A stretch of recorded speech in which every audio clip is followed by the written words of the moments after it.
Well, thank you very much, Mr. Chair, and thank you all for being here today. Mr.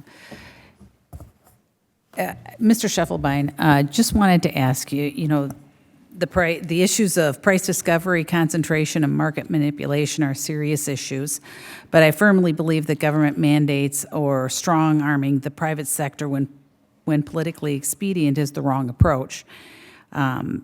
The best solution in my mind is more transparency and more competition, and you mentioned some of that earlier in some other answers.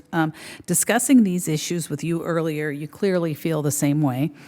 But we also discussed the grassroots effort that your organization took to get to this point.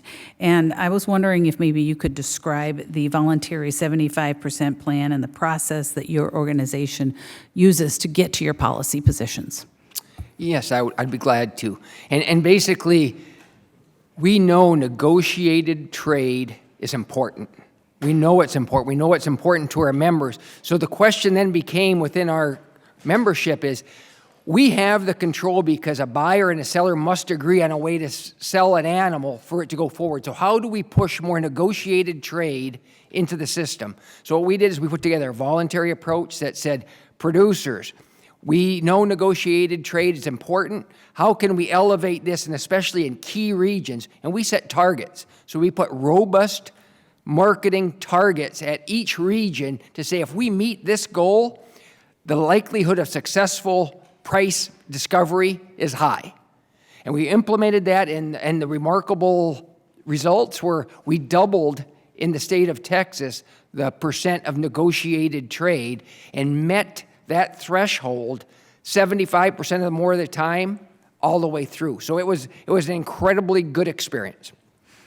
Thank you. And just, as I mentioned earlier, your constituent of mine, I've been out to the farm, but I did want you to visit with your family, but just wanted you to, maybe take a moment to briefly talk about the family and the farm, and so that we understand a little bit better about your organization, the company. And one thing maybe that this group could take to heart is we're a family affair, a large family affair.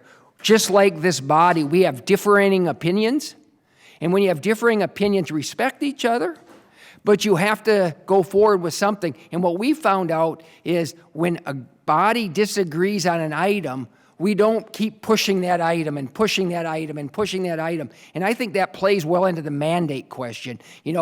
We have lots of potential solutions for our industry to go forward, yet we continue to come back and say, how do we get government involved in marketing through mandates when clearly that's a divisive wedge issue? Why can't we move on to some outcomes that are positive, just like in the family that say, let's do this item that makes sense that we all can agree on? And I would share that's probably the most fundamentally thing similar to our farm that would show value in the Congress. Thank you very much, and I appreciate that, and I yield back, Mr. Chair.